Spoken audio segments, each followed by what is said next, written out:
على من لا نبي عبد أما بعد فأعوذ بالله من الشيطان الرجيم بسم الله الرحمن الرحيم لن ترضى عنك اليهود ولا النصارى حتى تتبع ملتهم وقال رسول الله صلى الله عليه وسلم الكفار ملة واحدة أو كما قال عليه الصلاة والسلام অর্থকার আন্নারি আসাফি কর্তৃক আয়োজিত মাসিক সেমিনারের বিজ্ঞ বিচারক ও সুদক্ষ পরিচালক ও আমার সামনে উপবিষ্ট ছাত্র ভাইয়েরা সকলকে জানাই অন্তরস্থল থেকে শুভেচ্ছা ও অভিনন্দন।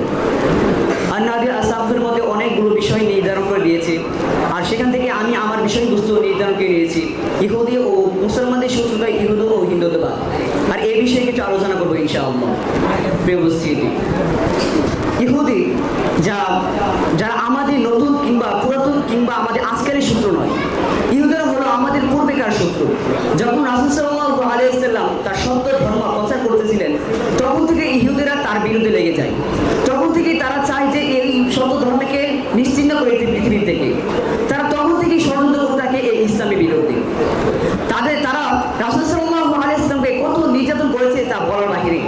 কতবার চেয়েছে রাসূল সাল্লাল্লাহু আলাইহি ওয়াসাল্লামকে হত্যা করতে, শুধু তাই নয়, শত শত সাহাবাদেরকে তারা হত্যা করেছে। তাই আল্লাহ রাসূল তাদেরকে উপহার দিয়েছিল যে তারা হলো পৃথিবীর সর্বনিকৃষ্ট জাতি। ইহুদিরা হলো সর্বনিকৃষ্ট জাতি পৃথিবীর মধ্যে। আর সেই ইহুদি আজকেও আমাদের বিরুদ্ধে, ইসলামের বিরুদ্ধে ষড়যন্ত্র করে আসছে। পুরো পৃথিবীর মধ্যে তাদের ষড়যন্ত্র জাল বিছিয়ে দিয়েছে। প্রত্যেকটা জায়গায় তাদের জাল, যেখানে যাও তাদের জাল পাবে। শুধু তাই নয়, আমাদেরকে প্রত্যেকটা মুসলিম বিশ্বের মধ্যে প্রত্যেক মুসলিম নির্যাতিত, শুধু আফগানিস্তান ব্যতীত প্রত্যেকটা মুসলমানের উপর নির্যাতন করা হচ্ছে, আমাদের উপর নির্যাতন করা হচ্ছে ইহুদিদের ষড়যন্ত্রের মাধ্যমে। আজকে আমরা বাংলাদেশে থাকি, আমাদের বলতে পারি না যে আমাদের উপর কখন নির্যাতন করা হচ্ছে। এখন নির্যাতন দুই প্রকার হয়ে থাকে। একটা প্রকার নির্যাতন হলো যে প্রহারে নির্যাতন, আরেকটা হলো ধর্মের উপর নির্যাতন। আমরা যে নির্যাতন মধ্যে আছি সেটা হলো ধর্মের উপর নির্যাতন। অর্থাৎ আমাদের বাংলাদেশে একটি কুফরতন্ত্র প্রথা চালু আছে, যাকে বলে আমরা গণতন্ত্র। সেটা বাস্তবভাবে কুফরি। আর সে বলে কি যে মদ খাওয়া হারাম, আর আল্লাহ তাআলা বলে মদ খাওয়া হারাম, সে বলে মদ খাওয়া জায়েজ, হালাল। আল্লাহ তাআলা বলে জিনা করা হারাম, গণতন্ত্র বলে জিনা করা জায়েজ। আল্লাহ তাআলা বলেন যে পর্দা করা ফরজ, আর তারা বলে গণতন্ত্র বলে যে পর্দা করা জায়েজ, এই নাজায়েজ। কত বলবে গণতন্ত্র আল্লাহ তাআলা বিরুদ্ধে লেগে গেছে। অর্থাৎ এই তন্ত্রমন্ত্র দিয়ে পুরো পৃথিবীর প্রত্যেকটা দেশ ভরপুর হয়ে আছে, শুধু আফগানিস্তান ব্যতীত প্রত্যেকটা দেশের মধ্যে তন্ত্রমন্ত্র চালু আছে, কালো ষড়যন্ত্র চালু আছে। রাষ্ট্রের মধ্যে ইহুদিরা মুসলিম রাষ্ট্রের মধ্যে ভাগ করে দিয়ে সেখানে পুতুল নামে কিছু কুফরি এই সরকার স্থাপন করেছে, আর সেই সরকার আমাদের উপর করছে জুলুম। এটা পুরোটাই হলো ইহুদির ষড়যন্ত্র, আর সেই ষড়যন্ত্রের মাধ্যমে আমাদের ধর্মের উপর নির্যাতন করা হচ্ছে। প্রিয় বুজুর্গ আমার, এখন আল্লাহ তাআলা তার রাসূলকে বলেন, হে রাসূল, ইহুদি নাসারা আপনার প্রতি সন্তুষ্ট হবে না যতক্ষণ না পর্যন্ত আপনি তাদের পথ অনুসরণ করুন। এখন কথা হলো, আমরা তাদের পথ অনুসরণ কারণে আজকে আমাদের উপর প্রহারের নির্যাতন নেই। আর যদি আমরা এখন তাদের বিরুদ্ধে কথা বলি, গণতন্ত্রের বিরুদ্ধে কথা বলি, এমনকি তাদের প্রত্যেকটা ষড়যন্ত্রের বিরুদ্ধে কথা বলি, তখনই আমাকে এই পৃথিবীতে বেঁচে থাকার কোনো অধিকার থাকবে না, আমাকে এই দুনিয়াতে বেঁচে থাকার কোনো অধিকার থাকবে না। অর্থাৎ যেমন মনে হচ্ছে এই পৃথিবীটা তাদেরই, আমাকে এই পৃথিবীকে সরিয়ে দেওয়া হবে, না হয়তো আমাকে জেলে বন্দী করা হবে। এটাই নিয়ম পৃথিবী। আর এই ষড়যন্ত্রই চলছে আমাদের বাংলাদেশে, শুধু বাংলাদেশ নয়, পুরো পৃথিবীর মাঝে এই ষড়যন্ত্র চলছে। যদি আমরা তাদের বিরুদ্ধে কথা বলি, তাহলে আমাদের উপর নেমে আসবে প্রহারে নির্যাতন। যে আফগানিস্তান ঘটেছিল, আফগানিস্তানকে সমাজতন্ত্রের বলা হয়েছিল সমাজতন্ত্র মেনে দেওয়ার জন্য, কিন্তু তারা মানেনি। তারা বলেছে আল্লাহর বিধান কায়েম করে, তাই তারা লড়াই করছে, তাদের উপর নেমে এসেছিল কিয়ামত। দুইটি সুপার পাওয়ার তার বিরুদ্ধে লেগেছিল, তাদের সাথে যুদ্ধ করেছিল, কিন্তু আল্লাহ তাআলা কি শান, তাদেরকে বিজয় দান করেছে। সুতরাং বন্ধুরা, আমরাও আমাদের লক্ষ্য বিশ্ব অর্জনের জন্য, দিন কায়েমের জন্য তাদের ষড়যন্ত্রের বিরুদ্ধে কথা বলতে হবে। যদি জীবন দিতে হয় তারপর লড়তে হবে। ভাইরা আমার, তাদের ষড়যন্ত্র শেষ নয়। রাসূল সাল্লাল্লাহু আলাইহি ওয়াসাল্লাম বলেন, আল কুফারু মিল্লাতুন ওয়াহিদা, অর্থাৎ যত কাফির আছে সকলে এক জাতি। আর ইহুদি সম্রাজ্যে ইহুদির পড়া হলো হিন্দুত্ববাদ, তারাও কম নয়। তাদের নির্যাতন এত শুকনো যে আমরা চিন্তা করতে পারবো না। ভাইরা আমার, তাদের ষড়যন্ত্রের মাধ্যমে আমাদেরকে তাদের ধর্মে দীক্ষিত করা হচ্ছে।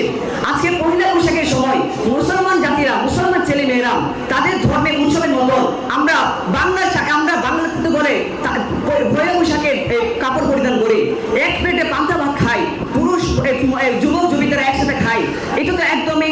এটা তাদের পথ অনুসরণ করা হচ্ছে। এমনকি শুধু তাই নয়, 21শে ফেব্রুয়ারি দিন মুসলমান সন্তানরা 21শে ফেব্রুয়ারি দিন মুসলমান সন্তানরা শহীদ মিনারে কালী পায়ে ফুল দেয়।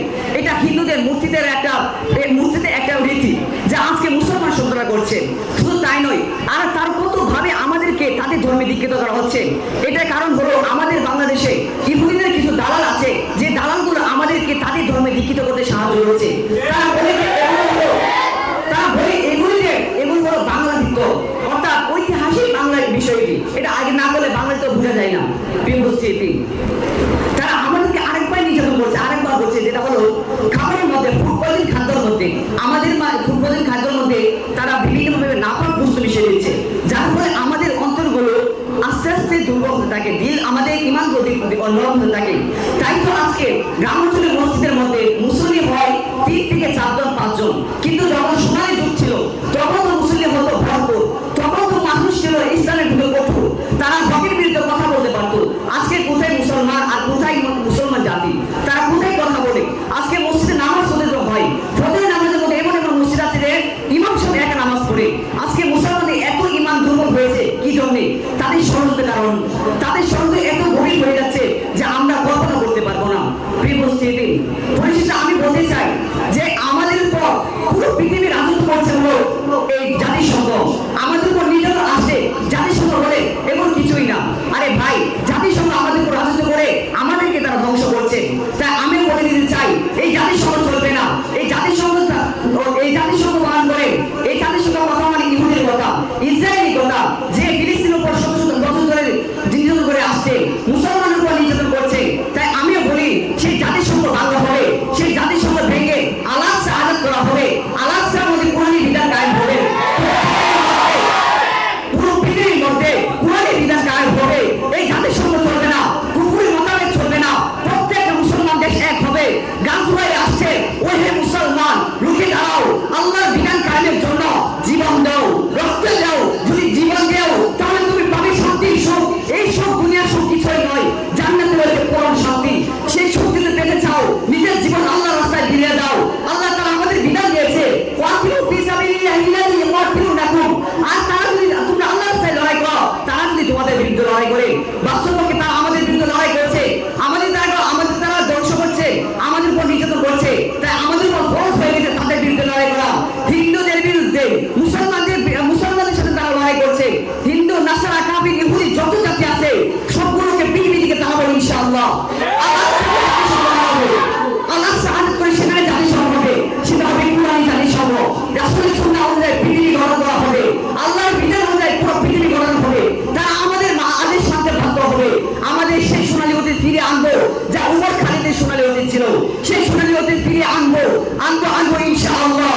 ওয়া মা তাওফীক ইল্লা বিল্লাহ। নাসরুল্লাহি ওয়া ফাতহুল করিম।